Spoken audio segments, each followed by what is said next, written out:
Okay, well, the place where I think we probably disagree is on the morality, and I think we can let me articulate my critique of objectivism, and we'll kind of see where the conversation goes. You conceptualize selfishness as a moral behavior, correct? Yes, well, it's a standard by which all moral behavior should be judged. Right. Okay. I there's this idea that selfishness beats altruism within groups, right? But altruistic groups beat selfish groups. And I think nature as it stands is really groups fighting against other groups. So, go ahead. You want to respond to that? Yeah, I mean, I think that's. I mean, I don't conceptualize anything that way, right? And it's not clear to me that that's even true. I think groups that are motivated by this, that where the individuals are motivated by their own self-interest, beat altruistic groups any day, all the time. So, I mean, and that would be true in sports, and that would be true in military campaigns, and it would be true in economics. That's why corporations are so cool, right? Corporations are these groups of self-interested individuals, all trying to kind of maximize their own well-being over the long run in a rational way, and they do phenomenally well economically, well, as compared to a commune or like a co-op where everybody's an altruist and they're running the business based on everybody within the group being an altruist, and they can't compete against the corporation. And I think that's true of a country which is based on individual rights and therefore based on the self-interest of individuals like America versus a communist country that is based on everybody being an altruist and sacrificing for the common good. America is going to beat the communist country every single time, and economically, militarily, in any respect. So no, self-interest is the driving force of achievement in human life. And groups of self-interested individuals are going to be the most productive, the strongest, and indeed the most cohesive. well, I totally agree with you that self-interest is the state of nature. And in the economic realm with the corporations and stuff like that, I agree with everything that you're saying. Where you get into the realm of military campaigns versus other military campaigns, there is an element of self-sacrifice that's often involved in there. The classic example is the guy that jumps on the grenade to save his entire platoon, right? Someone's got to jump on the grenade, and that's the ultimate selfless act. So in that Well, situation, I can conceptualize it from a selfish perspective. I can say, look, the guy who jumps on the grenade is jumping on the grenade because that's going to gain him a higher status. People are going to remember it. His family is probably he's going to be dead though. taken care of. Yeah, You but know. the status might be conferred to his family. The tribe might take care of his family. The military is going to take care of his family.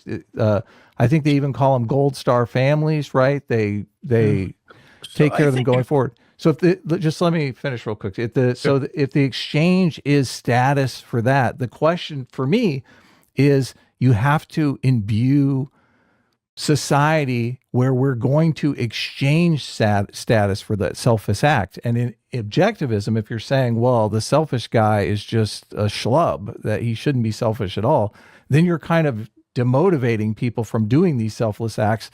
And that could prevent your tribe from being strong enough to actually beat a tribe that does have this meme of selfishness. Is that a so. good argument? Is that a rational argument? No, no, for a variety of reasons. Um, First, I wouldn't use the word schlub, and I Uh-huh. don't, so I Okay. don't know what that means. But anyway, the major problem with that argument, although again we'll get to the grenade in a minute, is the issue of status.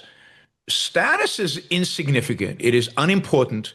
It is not self-interested. It's not self-interested to gain status. It is completely second-handed. It makes you a dependent on other people. Other people have to give you status.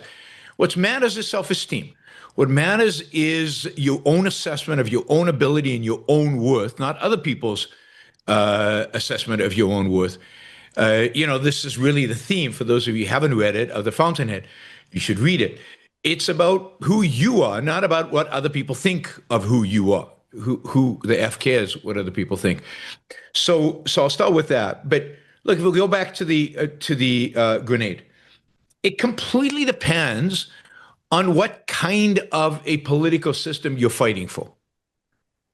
So if you're jumping on the grenade in order to save the communist regime or to save Hitler or to save Hamas, then absolutely you are being a self-sacrifice. What you're doing is immoral, and it's self-sacrificial, and it's absurd. And and if you had a choice, you shouldn't even be fighting, and you shouldn't be in the army. That's not in your self-interest, because you're fighting for a cause that is destructive to your own life and to the life of the people you love.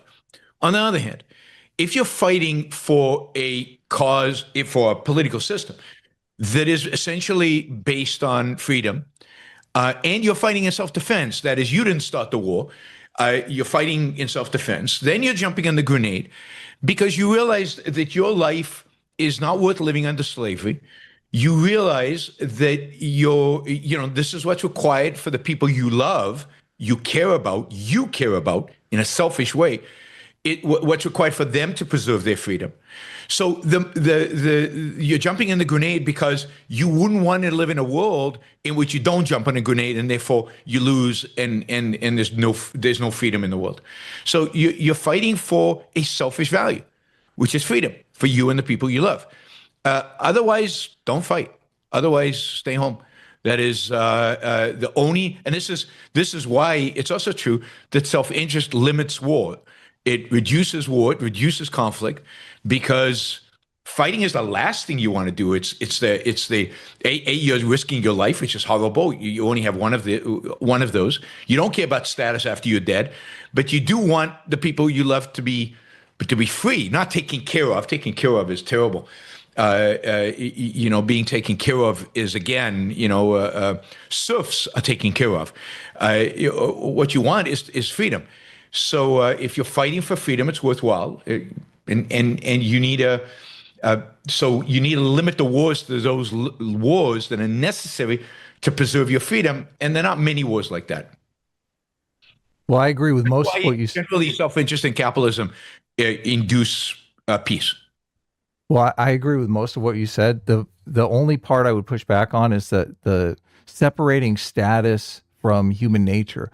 One of the things that I like about capitalism is capitalism channels people's desire for status into a positive direction. I think a lot of people build companies and build various organizations that make life better for people because they want to gain status, where people at one time gained status from killing other people and taking over their land. Now we want to take over economically, which I think is... I don't think that's true at all. I mean, if you look at Steve Jobs or Jeff Bezos, they weren't motivated by status. They were motivated by love. They were motivated by the beauty of production and the beauty of creating great products and making something that was cool and amazing.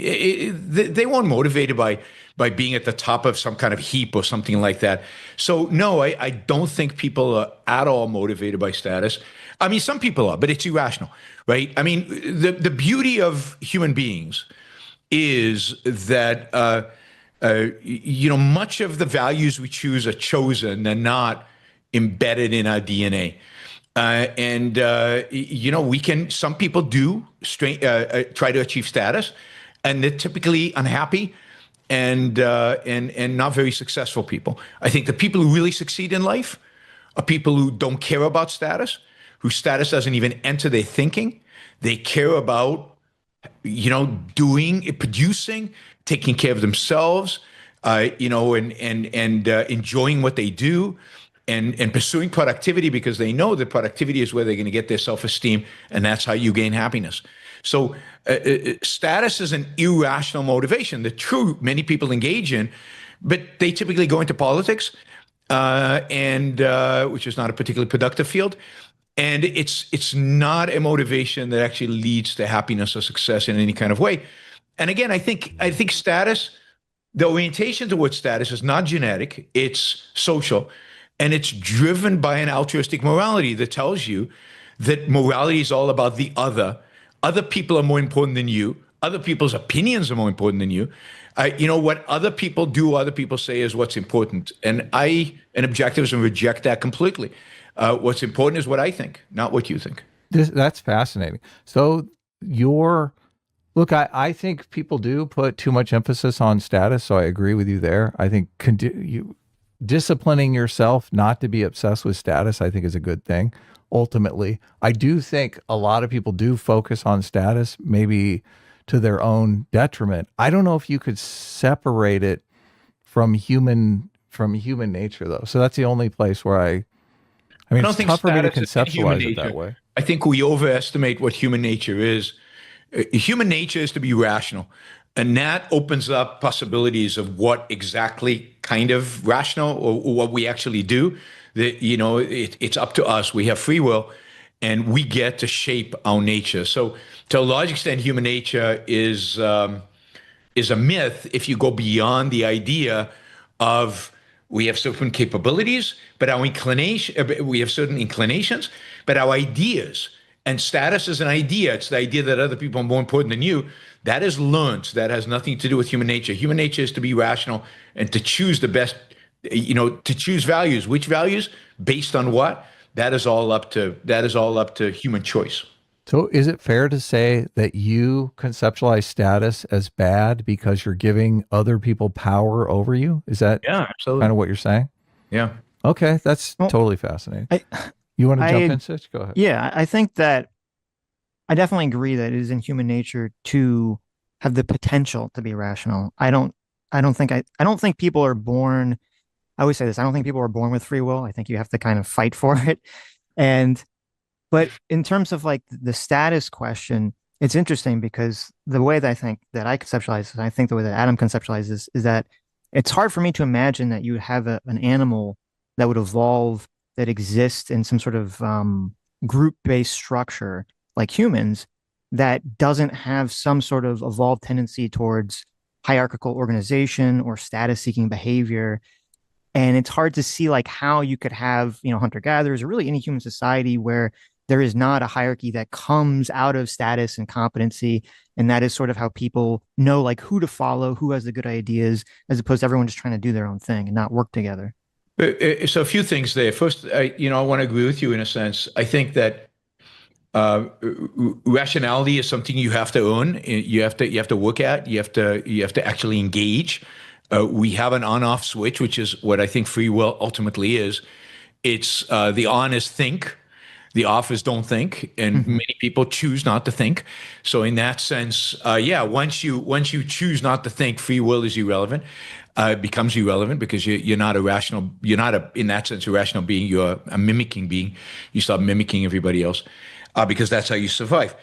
In terms of status, look, status is not the same as hierarchy. Of course, hierarchies exist. People are better at some things than other things. People are going to be leaders and other people followers in a particular context and might flip in a different context. All of that is true, but that doesn't make I need to be a hero. I need to be a leader. In terms of that is my human nature is to be at the top of the status podium. I think that's ridiculous. The reality is that many of us are quite satisfied not to be at the top of whatever that thing is, as long as we're doing something we love and something we really care about. And look, one of the great advantages of getting out of hunter-gatherer societies and out of subsistence farming and out of barely surviving is the kind of division of labor society and the kind of richness of opportunities we have today, in which we're not reliant on one hierarchy. There are a million hierarchies, and we can fit in and slot in all kinds of places, in all kinds of hierarchies, in all kinds of ways.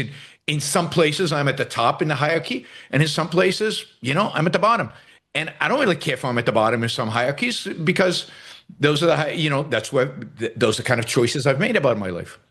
Yeah, no, I mean, and I agree completely with like, I think it's one of the benefits of capitalism is we've talked about this a lot, creating so many different hierarchies or games or whatever we want to call it that people can succeed in. Because if you don't, then, obviously it's going to breed a lot of animosity and revolution and violence if there's only a couple paths to success. Yep. I guess when I think of status, I just think of maybe we're just defining it differently. I think of it kind of just like the perception that other people have of where you slot into a hierarchy. And Yeah. so, and I also view it as that so much of human behavior is based around like reproduction and mate selection, and that it seems that males generally, not everyone, and obviously this is, we're trying to be rational beings, so things, are different and they can be different, but it seems like there's a broader theme of men trying to achieve status or climb hierarchies in order to attract women, essentially. I think that's all right, but it's very unhealthy and it leads to unhappiness. Hmm. So I think that's right. Instead of focusing on being the best that you can be, and that's a cliche, but it's true, being the best that you can be, given who you are, focusing on how other people perceive you is a route to unhappiness. It's a route to self-destruction. And it's ultimately a route to not being very successful, I think, with women. I think the right kind of women, again, there are lots of women Right. who care about status, who care about how other people think of you. But is that the woman you want versus a woman who cares about you and who you are and how you fit with her, in every kind of sense. So I think the more we focus on how we look to other people, the cheaper we make our lives and the less fulfilling our lives become. Right. No, I agree. And it could be kind of a paradoxical situation where the more you focus on something, like I have to climb the SAS hierarchy, the more, even if you accomplish that, you could be selling pieces of yourself.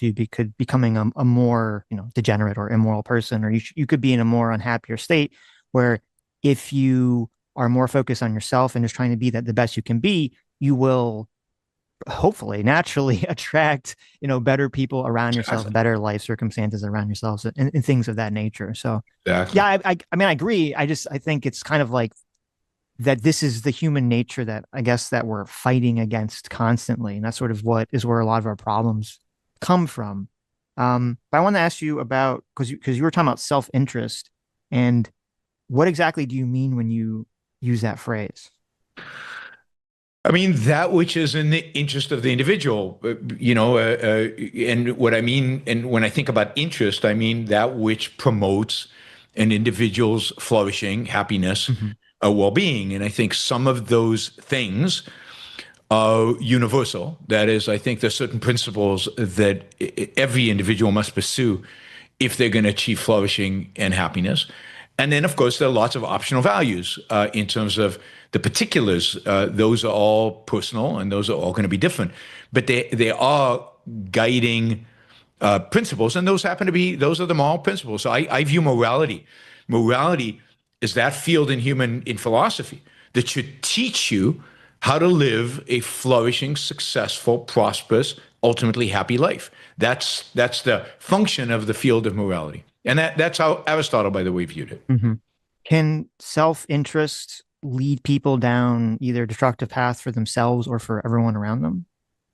No, because fundamentally, if you think about what's in your self-interest, the fundamental thing to now look, you can make mistakes, you can make errors that lead to self-destruction, Right, right. but I'm not counting errors, right? We can Yeah. always make mistakes. Fundamentally, what is required to live a self-interested life is to live as a human being and to live by your nature. And what does that mean? That means to be rational. So the great moral achievement is to be a rational animal, is to be a rational being, is to live rationally. And I think if you live rationally, if you think through what you're about to do and why you're about to do it, and you think about your motivations and you think about the consequences, then you're very unlikely to go down a path that leads to self-destruction. And if you actually think about the kind of world you want to live in and kind of relationship you want to have with other people, because other people are really, really important to your own well-being, then you're not gonna engage in actions that destroy other people's lives. That'll lead to living in a kind of society that is, destructive to your own happiness and your own well-being. Well, yeah, I guess why I was asked for the definition or how you're perceiving is because I think most people, when they hear the term self-interest, like it's, people perceive it as being like selfish, and it's kind of in like try to figure out the difference, because There I is guess like no an difference. example. Selfish is the same. It's the same thing. The difference, the only thing is that we've turned it into a dirty word, or a negative word, an evil word. Right. But Right. that's because a morality of altruism, a morality that tells you that your moral purpose in life should be to sacrifice to others, and that's the most noble thing you can do, and is live like Mother Teresa. A morality like that, wants to make sure that you're not attracted by an alternative. So they make the alternative sound so horrific and disgusting. What does it mean to be selfish? It's to lie, cheat, steal, backstab, think only about the short term, party all day, party all night. Who cares about the future? If that's what selfish means, then okay, all I've got is altruism. It's the only moral code I have. And most people hold those two alternatives as the only two things possible. Mm-hmm. And what Ayn Rand is saying is no, there's actually a third alternative, which is to be actually selfish, which means to actually care about yourself, which means to actually view your life over the long run, and to view yourself as a human being, and therefore as rational, and to live that kind of life. And that's what morality should be about. So to live a rational, long-term, self-interested life is what she means when she says to be selfish.